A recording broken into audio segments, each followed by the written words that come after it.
do a little bit of magic. And by the magic of magic stuff, we're magically on YouTube as well as richieallen.co.uk. Good morning. Are you well? Sunday morning it is, the 28th of July 2019. And wow, we've had buckets of rain over the last 24 hours after that incredibly warm week. Well, latter end of the week, of course. Thursday, record-breaking temperatures on Thursday. Let me just bring this over here. I know it's going to obscure me, but that's one of the radio mics you see. I know. It looks all very weird, doesn't it? But there's a small software issue this morning, which I'll be able to deal with tomorrow. And it's the radio playout software.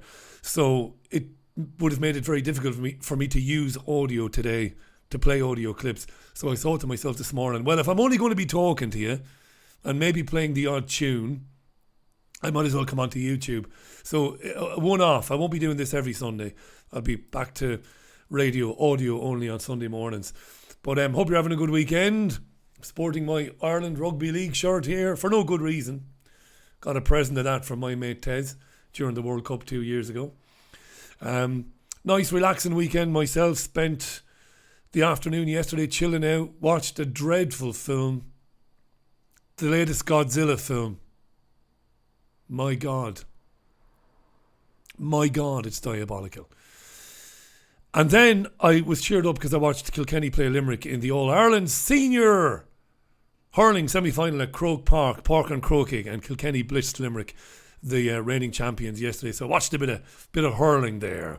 Hi to Gabriel Swift. Starts at 11. Must be some hangover. When were you born, Gabriel? Sunday View starts at 11 o'clock every Sunday. Wake up, son. Hi to Jason Hurley to Wide Awake Radio, who says, what about the appointment of Priti Patel? Yeah, what about it? Hi to Philip Blair, who's very prematurely wished me a happy birthday. How you doing, Philip? My birthday is New Year's Eve, my friend. I don't know where you're getting that from. New Year's Eve, 1974. I came out kicking and screaming. I came out like a boss at 5 to midnight, New Year's Eve, 1974. And I was so ugly, the doctor gave my mother a slap. I know, we're starting with the very old jokes very early. Hi to India Kane. How you doing, India? Who knows when my birthday is? Stalker. Stalker much? No, I think it's on the Twitter thing, is it?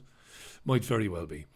How you, Luke Griffin to S. Boxter, Jason Williamson, Steve O'Neill to Liz, and a lot of messages in already. Base Ninja is on there with his own YouTube channel.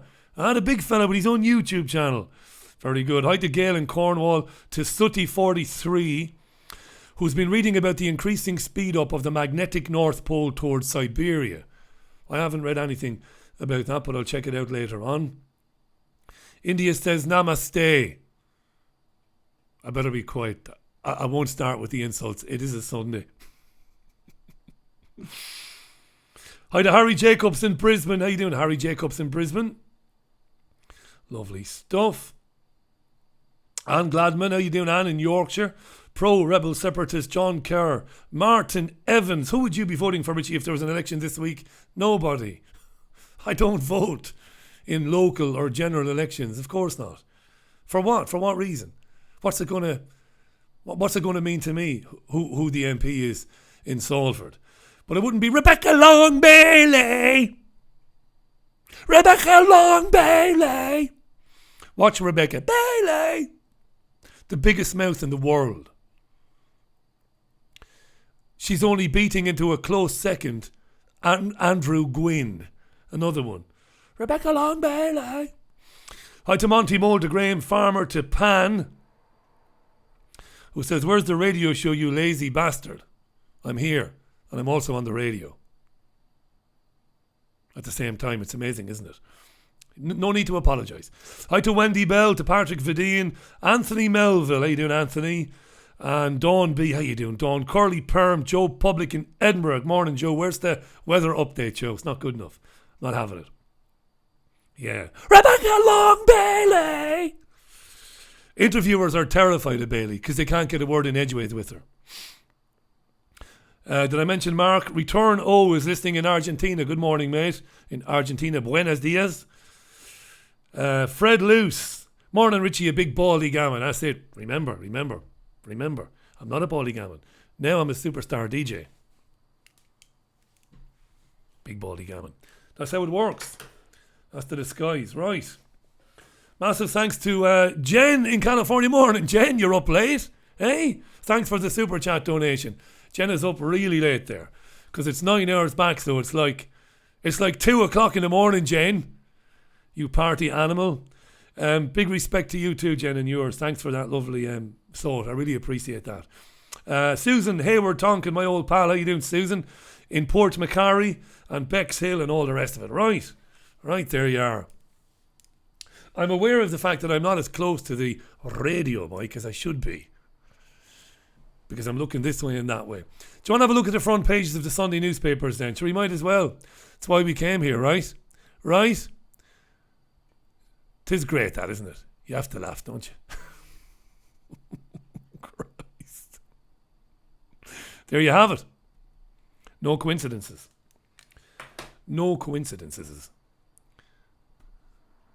Okay. Let me bring up the newspapers. The newspapers. So they're on recess, or they're in recess. They're on their holidays.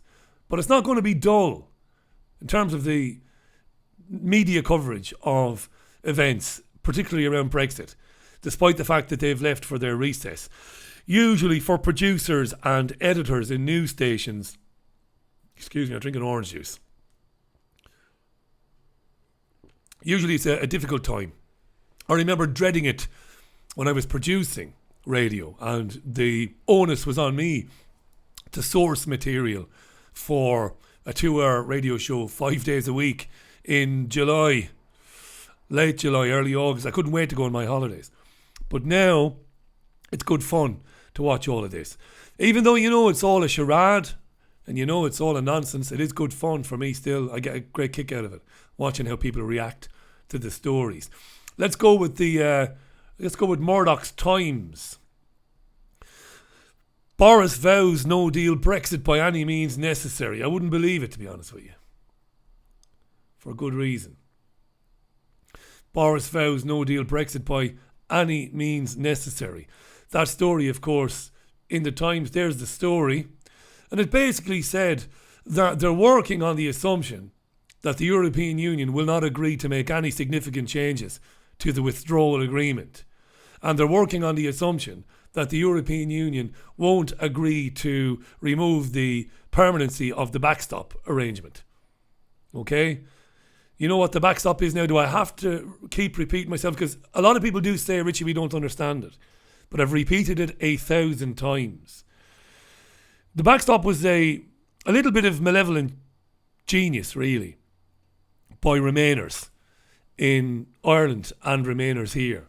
They suggested that in the event that the UK left hard with no deal, that there would have to be a border then, a customs border reintroduced on between Ireland and the UK around the 6 counties, right? And that this would be devastating, it would be problematic, it would threaten the Good Friday Agreement. So they said that a temporary solution would be that in the event there was a hard Brexit, that basically the UK would stay in some sort of, well, Northern Ireland would remain in a customs union, effectively, with the European Union. And the problem with it is, of course, is that initially it was, well, this will be a temporary thing. But as it became apparent, the legalese and the fine print in the arrangement, that it would be a permanent arrangement, ultimately. So it is basically keeping the United Kingdom in the European Union via the back door, based on this nonsense that if there was a customs border again in Ireland, that this would have far-reaching consequences, not just for trade, but also for peace in Northern Ireland. So they introduced the backstop, okay? And that's what it is, in my ham-fisted way of telling you. So the Times is alleging that Johnson, Michael Gove and others are ready for a no-deal situation, that they're working on the on the basis of the fact that there will be no reopening of the withdrawal agreement. Therefore, they will have to leave on October 31st with no deal. Don't believe it. Don't buy into it, because it ain't true. Let me put my glasses on. Yeah. Right. Sunday Telegraph. Sajid Javid's Brexit blitz to prepare for no deal. So he's the Chancellor in this diverse cabinet that Johnson appointed last week. And again, the Sunday papers are full of these stories. They're full of speculation about what's going to be done and what isn't going to be done and what is being done. Unnamed sources. So you've got to take a lot of this with a pinch of salt as well. There was a government minister on Sophie Ridge on Sunday this morning on Sky News. Well, of course they're all recent in Johnson's cabinet, but the guy's name escapes me. I think he's of Indian descent, and he agreed with Ridge that there's only a 1 in a million chance that the UK will leave with no deal. There's not going to be any leaving with no deal, and ultimately there won't be any leaving, full stop. That's how it's going to work. Can't be allowed to happen. Sunday Observer. Ex-Chancellor plots with Labour to kill Johnson's no-deal Brexit. Number of stories today alleging that Philip Hammond, the outgoing Chancellor of the Exchequer, is talking not only to Labour Party MPs but also Liberal Democrat people. They have a new leader as well, Joe Swinson, in a bid to, again, stop or prevent Johnson and his government leaving, walking away, shaking their, brushing their hands of it and saying we're gone with no deal. A lot of talk about this. You'll also have observed, if you do read the papers, and if you do pay attention to the news programmes, you will have noted in the last few days in particular that there's been another raft of scare stories about how we're all doomed if we leave with no deal. Various captains of industry, car manufacturers saying that if we go with no deal, we're screwed.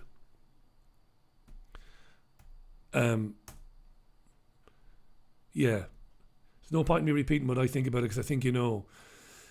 So there's been a couple of opinion polls since Johnson assumed his role as the leader of the Tories and as the Prime Minister. And a number of those opinion polls suggest that he's opened up a bit of a significant lead over Jeremy Corbyn. It's possible. The Sunday Express runs with this story that the public are tired now of Brexit, which I'm sure they are, and that nearly 3/4 of them now want to just be done with it once and for all, whatever the outcome. Which Brexit fatigue, you could say, yeah. There's a bit of that. That's the Sunday Express. So the Mail on Sunday, Boris gets his bounce. That's the opinion poll. Most think there will be an election this year. MP's sex charge could wipe out majority. I haven't looked at that in the Mail, but I will look at it while I'm here now because I can do that, you see, through the magic of Tinternet. What's the sex charge? I've been spending a bit of time on the news late yesterday evening and today, but not coming across anything about a sex charge. Anyway. Okay, right, we'll just leave it there. Right, bit of smut then maybe in the Mail on Sunday today. Get rid of that. Move on to the Star on Sunday. My 4-day strippers and dwarf spender. Marvellous. That's a tabloid story for you right there. This is Sean Ryder, of course, of the legendary Happy Mondays. And hi Bez, if you're watching, by the way. I know Bez likes a bit of this. Strippers and dwarfs. Fantastic. Sean Ryder. Rock and roll, eh? Rock and roll is not what it used to be. And in the Independent, Lib Dems push to oust Johnson's top advisor. So again, these are speculative stories about the infighting still going on in the party, about the handling of Brexit. Cabinet Secretary told to block architect of Vote Leave campaign and so on, right? Okay. Not a lot going on the Sunday programmes. Jeremy Corbyn gave an interview to Sophie Ridge on Sunday this morning. It was It was dreadful. I mentioned the other day, there were a few giggles about, look, all of this is a nonsense. Politics is a nonsense. It's pure theatre. It's a mind control operation that's been running now for several centuries to convince people that your destiny is in your own hands, that you get to decide which course the country takes every time you go to the ballot box. But of course, nothing could be further from the truth. This is why I've maintained a consistent line for years and years and years now, that every one of them, every single one of them, is as useless as the one that went before them, him included. But his interview with Ridge this morning was interesting, because on the one hand you have Johnson, a complete clown, right? We know this, complete buffoon. But you've got him in Manchester yesterday. I think he was at the science. Was he at the one of the museums? Was he yesterday afternoon? He gave a speech, a keynote speech at a museum. Well, it wasn't science and technology, science and industry. Where was he? It wasn't the military. We've got a big military museum up here, the War Museum. He might have been at the War Museum, actually. And the difference in Boris Johnson's approach and Corbyn's. Corbyn sat across from Sophie Ridge whenever they recorded the interview. It was probably yesterday, maybe Friday. And he looked like he needed life support. Sitting there, mumbling, barely audible, barely understandable what he was saying, just mumbling away. And Johnson, as bad and all as he is, full of the fist pumping, full of energy, full of, silly gags and stuff like that, chalk and cheese, really. You wonder what's really going on. What have those who really make the decisions, what have they decided? Have they decided that Johnson is going to have the next 3, 4, 5 years as Prime Minister, regardless of the Brexit outcome? Or are they going to give us Corbyn and a rainbow coalition? It's that much is interesting to me, and the reasoning and the thinking behind it, because ultimately it doesn't matter who they put in. I'd love to know how they make these decisions. Putting Corbyn in, well, that would be the end of Brexit. But you don't need to put Corbyn in to end Brexit anyway, because Boris Johnson is not the committed Brexiteer that he would have you believe. Johnson, historically, he's been pro-European Union. This guy, Corbyn, ironically, historically, has taken the view that the European Union is anti-democratic and is detrimental to workers' rights, ironically. Very interesting how this is all going to pan out. Corbyn was asked about anti-Semitism, and amazingly, Sophie Ridge did ask him what did he think of the Panorama programme. She gave him an open goal to talk about how some of the alleged Labour Party members who were complaining about their treatment in fact have worked for the Israeli embassy and were in fact exposed by Al Jazeera's documentary The Lobby when they exposed Labour's Joan Ryan. And he sat there, Jeremy Corbyn, when presented with an open goal by Sophie Ridge, and just went, well, it was distressing to see Labour members talking about how hurt they were. But he also went on, I think he went on briefly to say that the programme wasn't very well put together and it wasn't fair. But he didn't take the open goal that Ridge had given him, where he could have said, listen, it was a put-up job. Corbyn is dreadful. He really is dreadful. I have nothing good to say about the man at all. It's dreadful stuff. It's amazing when he was elected leader of the Labour Party. The abuse that I took when I pointed out the day he was elected exactly what was going to happen with him. And it's basically developed and it's kind of rolled out exactly the way I predicted it would with Jeremy Corbyn. Dreadful. Hi to Yupkek Kresimir. How you doing, Yupkek? You're chatting in a foreign language there. So I don't know what you're saying. Just some guy says follow the bookies. All bookies have no Brexit as their favourite. Bookies never lose money. Well, they don't know. They lose occasionally, but overall, they don't lose. Hi to Sutti's Rehab. Hi to Sean Mack. Yeah. That's what the That's what the backstop agreement was. Keep the whole of the UK in a temporary customs arrangement with the European Union to protect the Good Friday Agreement, but that it would be temporary and it would only be there unless it would only be there in the event that they couldn't come to any arrangement.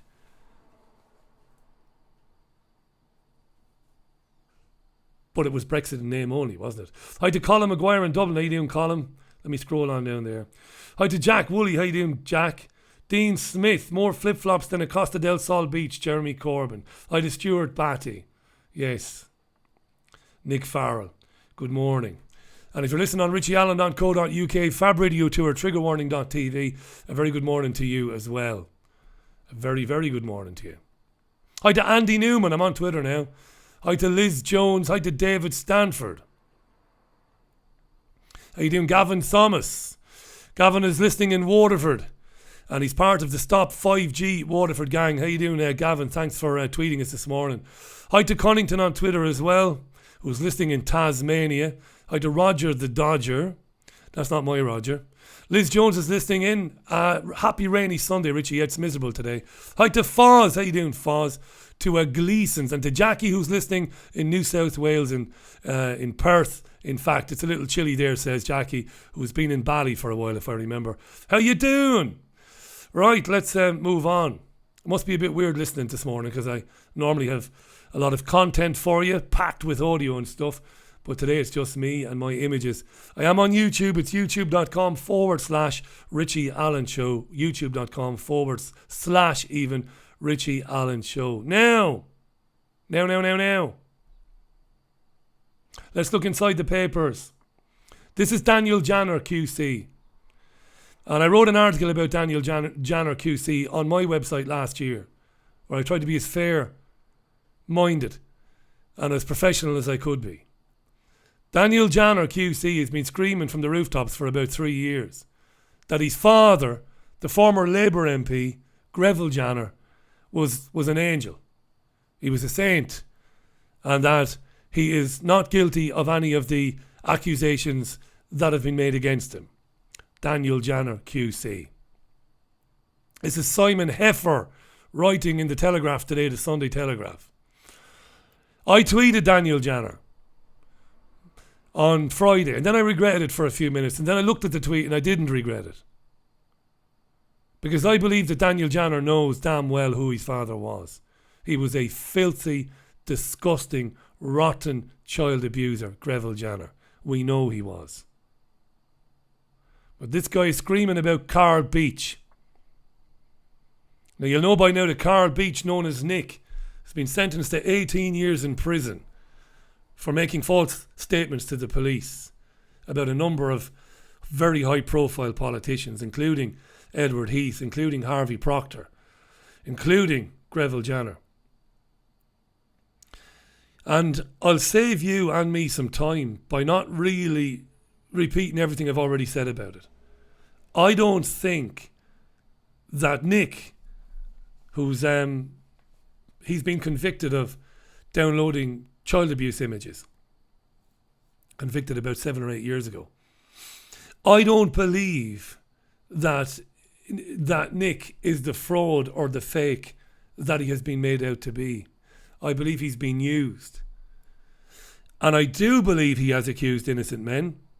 I definitely believe that, and I can understand why something like that would happen.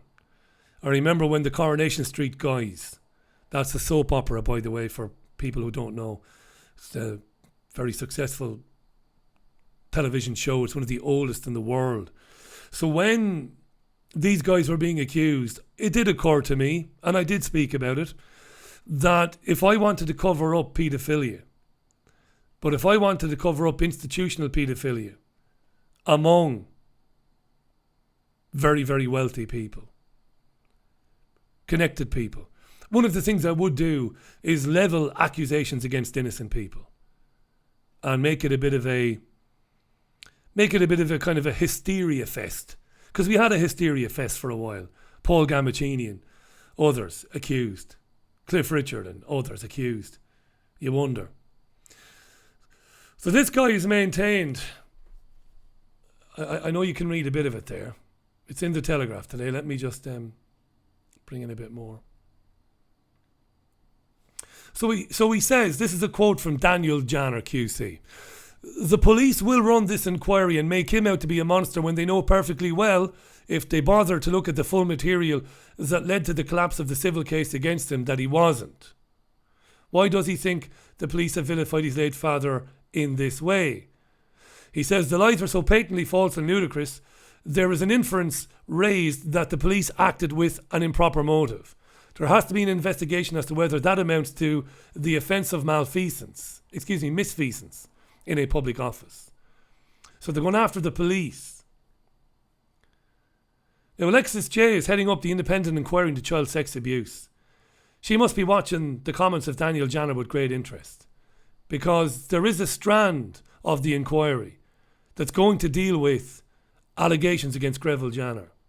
And here we have again, like when Mike Veal from Wiltshire Police was conducting his own inquiry into Edward Heath, here we have again the media attacking an ongoing and open inquiry from all angles. Now Daniel Jana, as the son of this monster, I understand why he's doing what he is doing.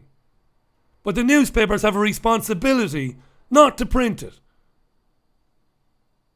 Not to print it now, while Alexis J's inquiry is still open, and while it has yet to deal with the allegations made against Greville Jana, which are more than credible, by the way. So this guy has a go at Tom Watson, the deputy leader of the Labour Party.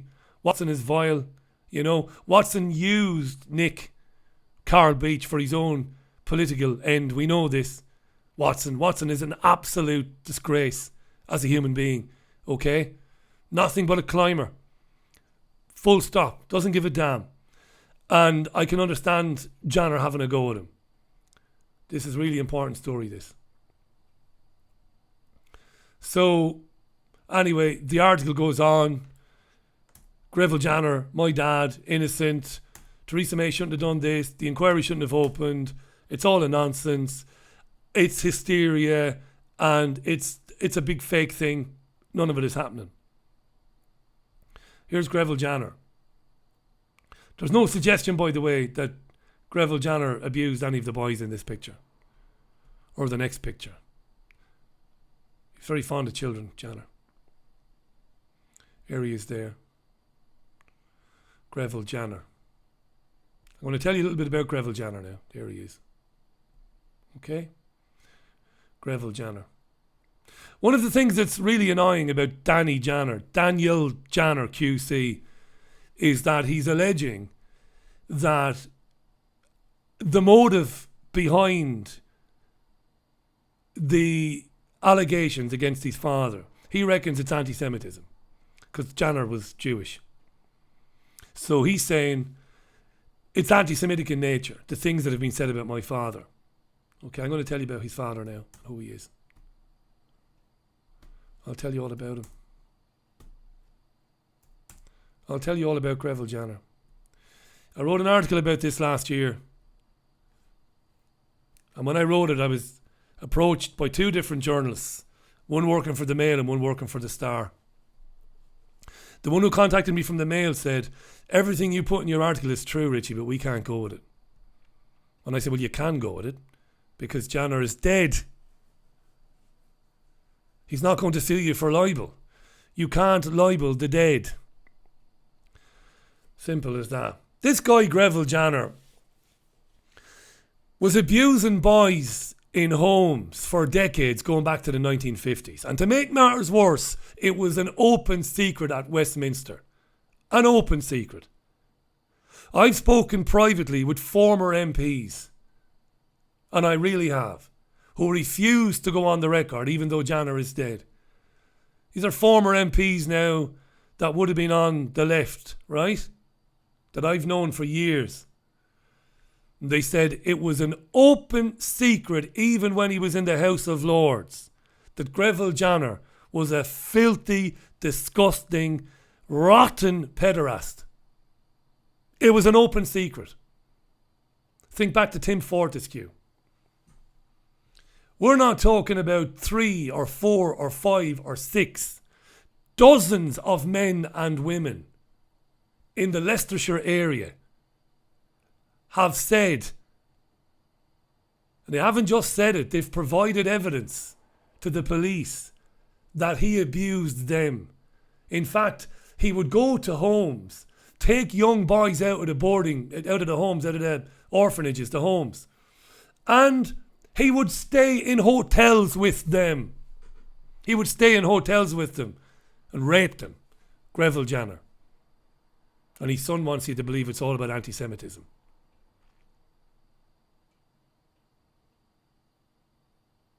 We now know, and Alexis J will know, that when the police were told in the early 1990s Jana was taking boys to hotels, they neglected to even check the hotels and look at the logs on the dates that the children said they'd been taken to those hotels. Now, you think back to my interview with Maggie Oliver the other night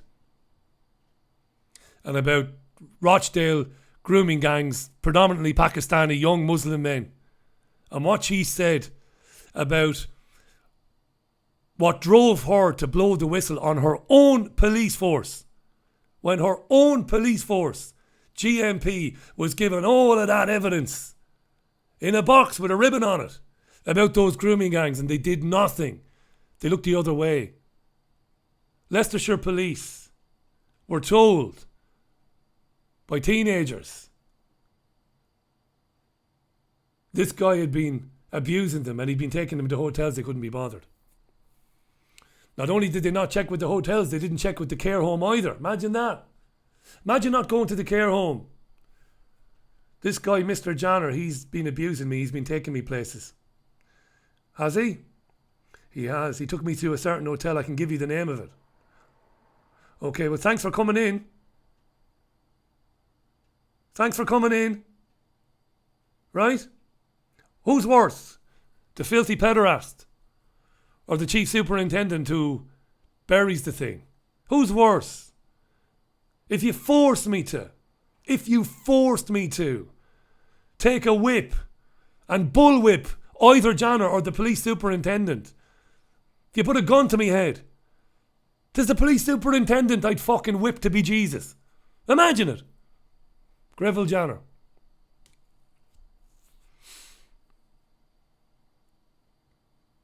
Dozens and dozens of complaints. Dozens of complaints. Dozens of complaints. Police officers saying that we can't understand why this wasn't taken to trial. We can't understand. Back in 2014, the CPS, that's the Crown Prosecution Service, looked at everything and said that there was more than enough evidence to charge Jana with 22 counts of child abuse. You'll remember this, of course. The Richie Allen radio show, this radio show, was relatively new. 22 counts of child abuse, definitely. And then all of a sudden, out of the blue, Greville Jana was diagnosed with dementia.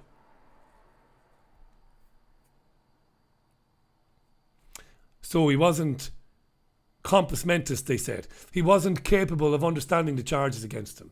He didn't have the ability to understand what he was facing and couldn't plead. So they then decided to have a trial of the facts.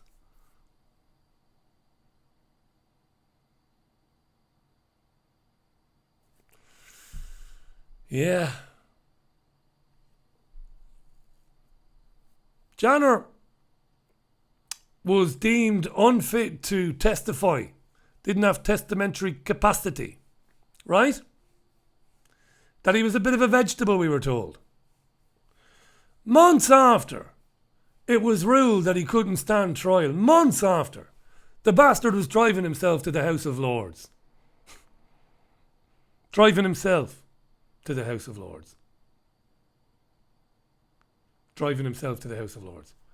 where he collected £300 a day, and where he was surrounded by people who knew that he was a filthy abuser of children, who didn't care, because some of them are or were involved in the same activities, I would argue.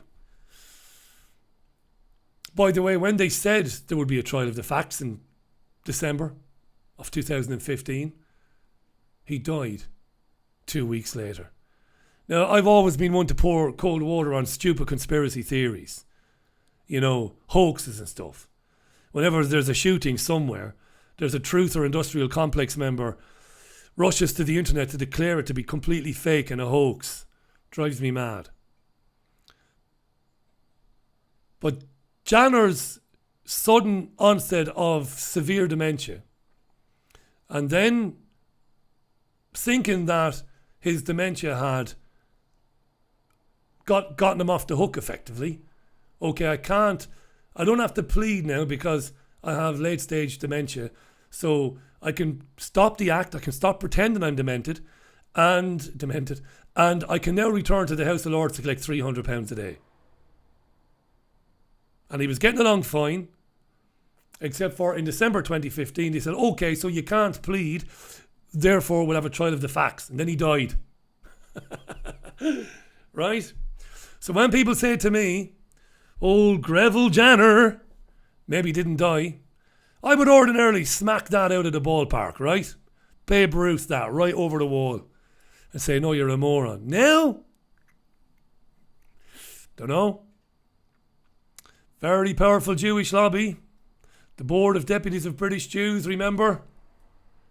Very powerful in this country. Jana was a member. In fact, he was a one-time chairman of it. Now, don't mistake what I'm saying here. It's got nothing to do with Jews. It's got nothing to do with Jews or it's a Jewish thing. I'm saying that his group, his people, the people that he surrounded himself with were very, very powerful and influential. So could Jana be living somewhere in exile? It's possible. I would say it's possible. But I couldn't prove it, could I? I could say it's possible but unlikely. That's fair, isn't it? There's Greville Jana.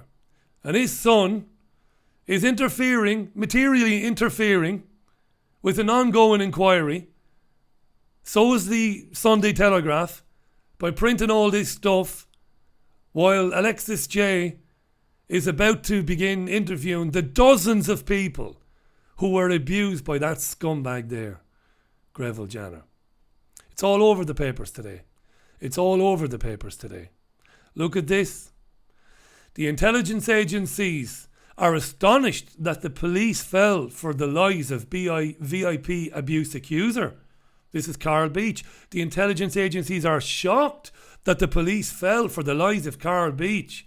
Well, do you know what, intelligence agencies? We're still shocked that you allowed Jimmy Savile get so close to the royal family, even though he was abusing possibly thousands of people over a period of decades. I mean, the intelligence agencies coming out and saying that they're shocked that the police fell for the lies is ironic.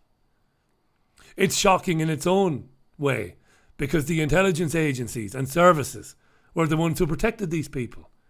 It was the intelligence services that threw children off of Edward Heath's yacht, the Morning Cloud, off of Jersey. This is true. You know, it sounds like, ironically, you look at him in the picture.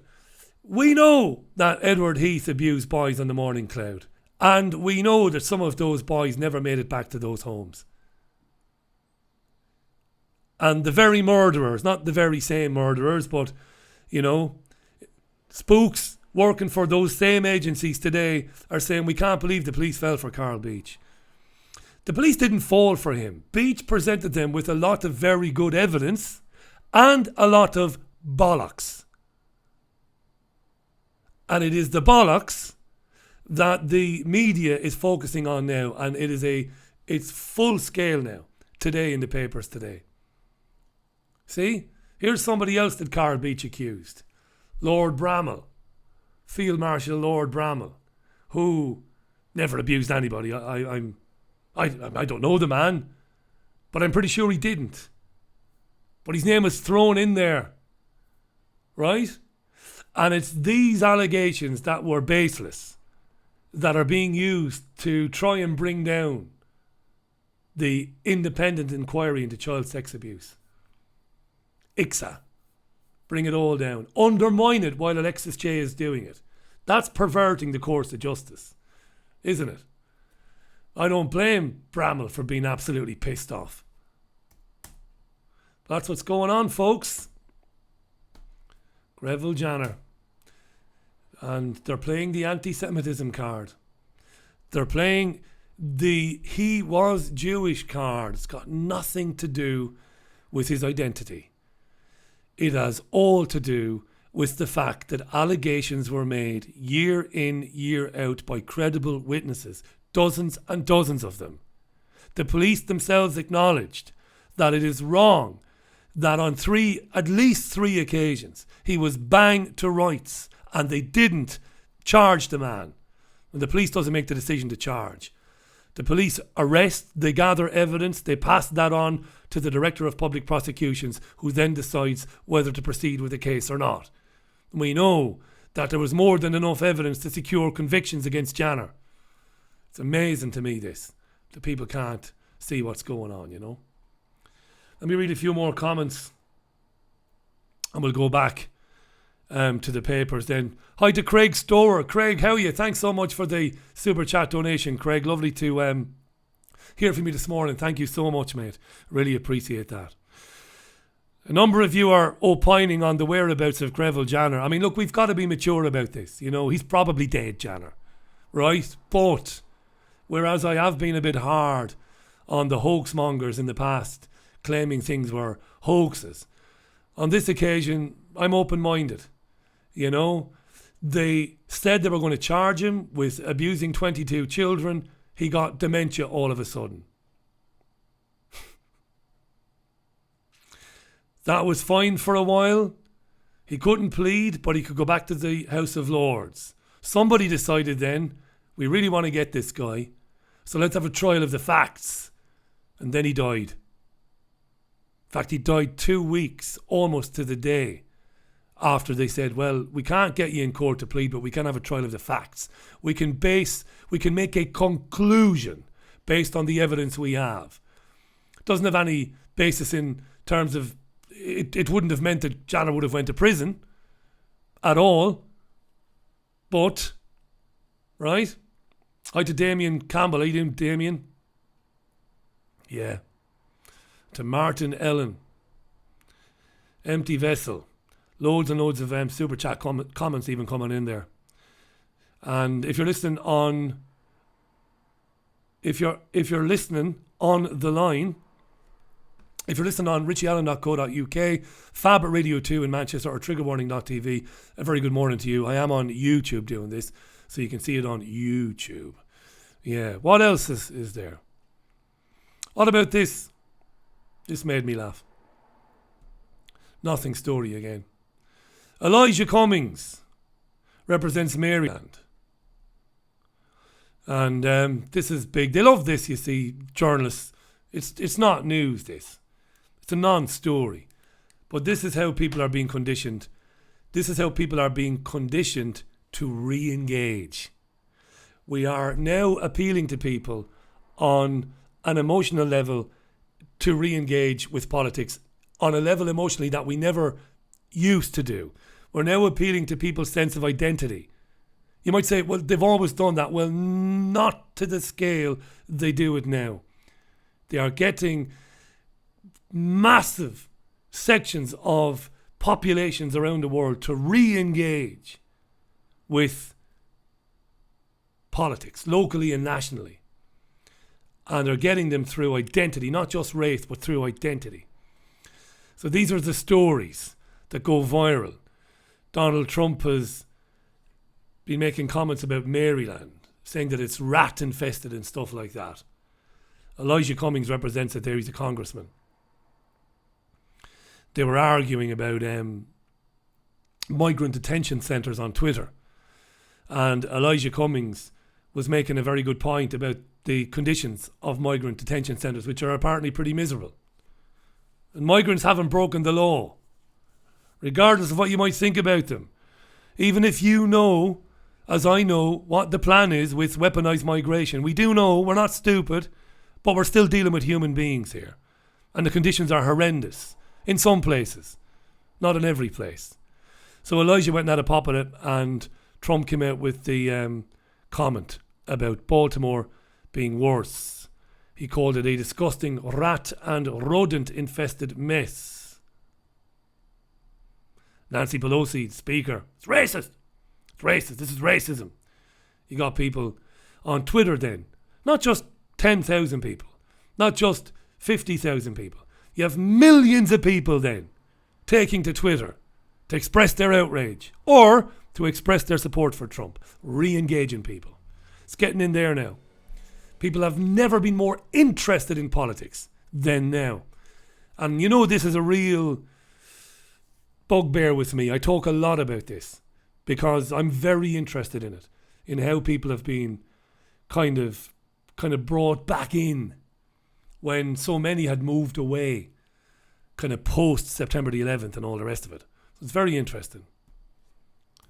And Twitter is an amazing tool of the elite to re-engage people at the level of their identity. Draw them in through their identity. Get them to think they're part of a big battle between good and evil. And their identity is good. Whatever that identity happens to be. It could be liberal. It could be social democrat. Might even be socialist, although there are no socialists in politics. It could be conservative. It could be far right. It could be alt-right. Get everybody thinking. Program everybody to think that there is some almost Armageddon-like apocalyptic battle going on against their identity. Whatever your identity is. Like I said, could be a rugby league fan of Ireland. That's my identity. Rugby league fans. But seriously, right? White guys. White middle-aged guys. We are being conditioned, white middle-aged guys, to think that it is open season on us. White middle-aged men. In a way that nobody else is being targeted for their lifestyle choices and for their opinions. Now, the reason we think that is, well, we've got some good reasons to think like that. Because we see certain stories in the news that are carefully placed. And we buy into it. We see genuine discrimination against white middle-aged guys, right? But I would argue no more than there is discrimination against anybody else. It's very seductive, this. It's very, very, very clever. Everybody thinks that they are under the jackboot and that they're getting it in ways that other people are not getting it. And that's how they re-engage. You see, Stuart Waiton, PhD, told me on the Richie Allen radio show, vulnerable groups, brilliant stuff. And he said, right now in the UK, it's like you can't have an opinion about anything, whether it's Pakistani men or women or men and women from other cultures. You've got to tiptoe on eggshells. You can't say anything. But if it's white Christians, you can say whatever the bloody hell you want. And like I said, there's always an element of truth in that. Because every identity group must feel like they're in some sort of end of times battle for their survival, for the survival of me and people who look and think and speak like me.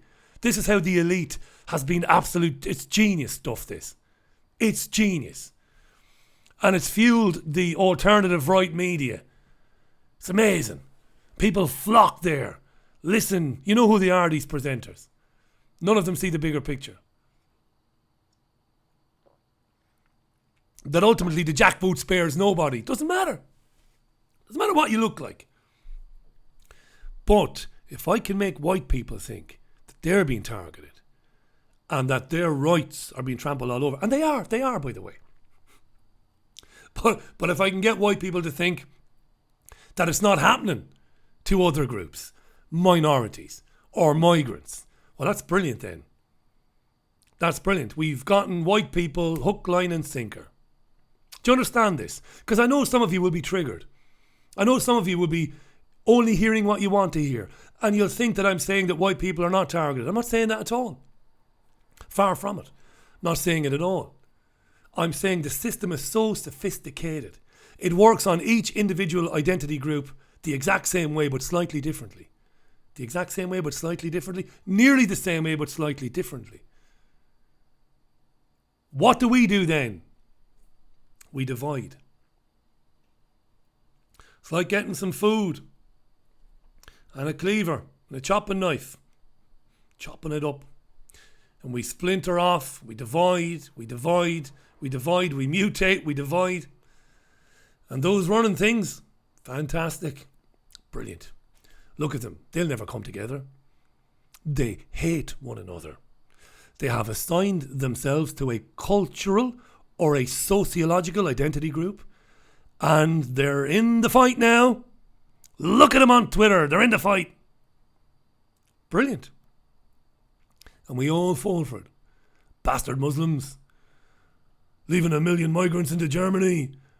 All that raping going on in Germany and all that raping going on in Sweden. All them migrants. They were doing fine and dandy, thank you. In Yemen. In Libya. In Iraq. In Afghanistan. And in Syria. Minding their own business. Until our countries decided, again for reasons most people don't understand, to raise those countries to the ground, to flatten them, to murder millions of people and displace millions more. That's how, you know. But how sophisticated this programming is, that people can't see that. They just see the migrant. I'm a Christian. This is a Christian country. And I can't say anything without being banned. And then migrants can do whatever they want. It's wonderful programming. The migrants can't do whatever they want. They've been driven from their countries, running, footsteps and screams and bombs and explosions in the middle of the night. Yeah.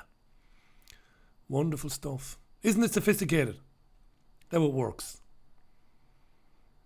Just get people hating the other. And the evolution of vulnerable groups as an idea is genius. It's genius.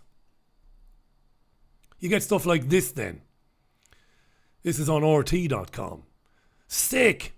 Black rag dolls made to slam into walls, pulled from shelves over racism complaints. Somebody invented a doll that children who've got a bit of a tantrum going on can throw around, kick around and throw against the wall. And it's not a new concept. You know, it's not a new concept. Anybody who's ever had a punching bag to smack and to kick and to headbutt. If you're annoyed or wound up or stressed, it's a marvellous reliever of stress. Just give it a few slaps and a few kicks. Within 30 seconds, most people are out of breath. They can't manage anymore. And all of that anger is gone.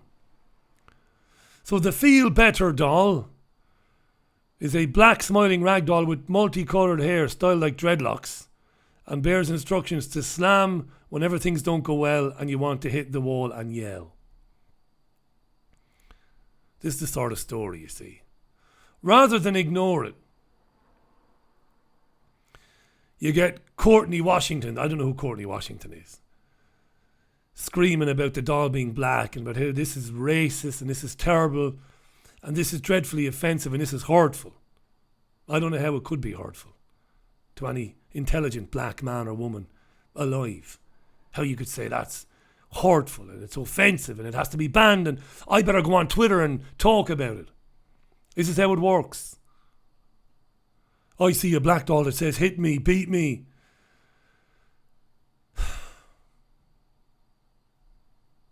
So if you're making a toy now, is black an option that's off the table, is it? Should nobody use black paint in future? Lest people add 2 and 2 together and make 7 and say this was a racist initiative, a racist endeavour. Because I can't think for a minute that the people who made the doll did it to subtly make a statement about race in America. Maybe they made it black so that you're throwing it around. It doesn't take on stains and dirt as easily as if it was white or yellow or red, maybe. This is the sort of thing, you see. Twitter storms. So the people who've made the doll have lost their shirts. All had to be recalled. Tens of thousands of dollars of manufacturing just pissed down the drain hole because somebody got offended by it. Identity politics. Me. And eventually it dilutes itself to the point where you won't even be a black woman in a black community. You'll just be you. That's where it goes, ultimately. And that's where the system wants it to go. There won't be you and anybody else. It'll be you. It'll be you. 24/7 on this. With a chip in there. You. Then you'll be your own identity group with a membership of one. You'll be unique and important. But as far as you'll be concerned, you'll be the most vulnerable, the most in need of protection. Crazy. This is in the Huffington Post. Got about 5 minutes left this morning. YouTube's plan to rein in conspiracy theories is failing. That's because they didn't want to rein in conspiracy theories. Let me explain. We were led to believe 2 years ago when YouTube started deleting channels and demonetizing others that there was a wholesale, full-scale attack on alternative media. And that wasn't true. What was going on was the genuinely independent and the really alternative media, which is tiny. You can count on, I think, your fingers and toes the amount of genuinely alternative, because most of them advocate for a political philosophy, therefore a political party. You know this. You see, this article would include the absolutely rubbish canary and that Kerry Ann Mendoza person who I laughed off the radio show 3.5 years ago when she came on. Never heard of chemtrails. She thought chemtrails were funny. Moron. This is the point I'm making. The canary is considered to be alternative media and conspiracy theory media. But it isn't. So what you're seeing is, and the Huffington Post has done a good article, even if they've got, fundamentally, even if they've misunderstood it. And I've been claiming this for 2 years. YouTube is promoting what it calls conspiracy media or its own version of the alternative media. So many of these alternative stroke right channels that shill for Trump and QAnon and all that, they're thriving. Their channels are growing at a rate of knots. And they're monetized. Right? Muggins here, who talks about political parties and democracy from the point of view of where it came from, who invented it, and that it's all a sham, irrespective of which candidate comes along. My channel with nearly 100,000 subscribers was deleted. And now they shadow ban the Richie Allen YouTube channel. They've admitted it. If you read this article on huffpost.co.uk, they've admitted, YouTube, that they've been successful in cutting by half the views that many conspiracy theory channels would have gotten in the past. With me, they've cut it by 3/4. I would have expected to get 40, 50,000 views per YouTube video. And I was getting it before the channel was deleted. Now, a couple of thousand. And that's just loyal listeners who know where to go to find it. But they're not shutting down or minimising the reach of the alt-right and the far left. They're not. Yeah, one or two channels will get deleted here and there, but by and large, these channels are thriving because they want to define what the alternative media is. See, be very careful about this. This is a wonderful bit of elite sabotage, right? They want to define the alternative media. They want to tell you what it is and who it is. And the likes of Muggins here and one or two others will never show up on that list. It'll be alternative right stuff, far left stuff. It's where they want you. They don't care where you are as long as you're on that spectrum somewhere because you're engaging with the system. You're glued to it. And that's, it's incredible to me. That's YouTube in the Huffington Post today. A lot of climate change stuff today as well. I'm going to read a few comments. Greta Thunberg. This is in RT as well. She was in France on Tuesday. She's travelling the world, telling people that we're all dead if we don't listen to her. Either we choose to go on as a civilization or we don't. That's as black or white as it gets, says Greta Thunberg.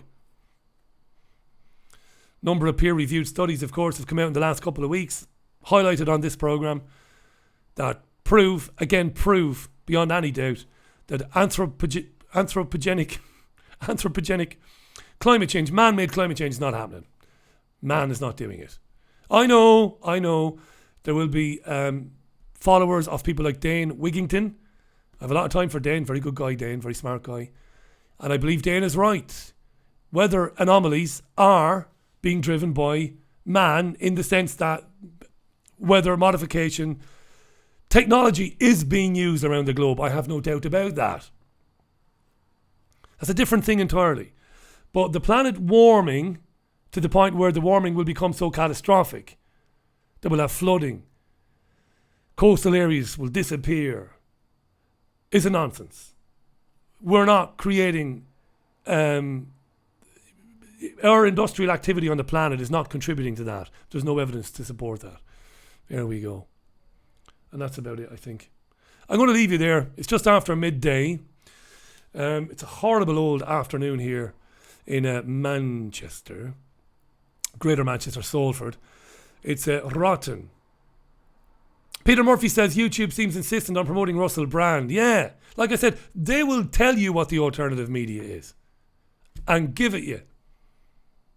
But there's nothing alternative about Russell Brand. There's nothing alternative about the Canary, as I said. There's nothing alternative about some of the really well-known, very right-wing Trump-supporting channels, some of whom I've had their hosts on my show, arguing with them. Nothing alternative about it. It's the system, man. It's the system. It's incredible. It's incredible. Props up the system. Ranting about crooked Hillary. Ranting about QAnon, Pizzagate. Lovely, but it's the system. Because you conclude that ultimately the way out of it is to keep Donald in the White House.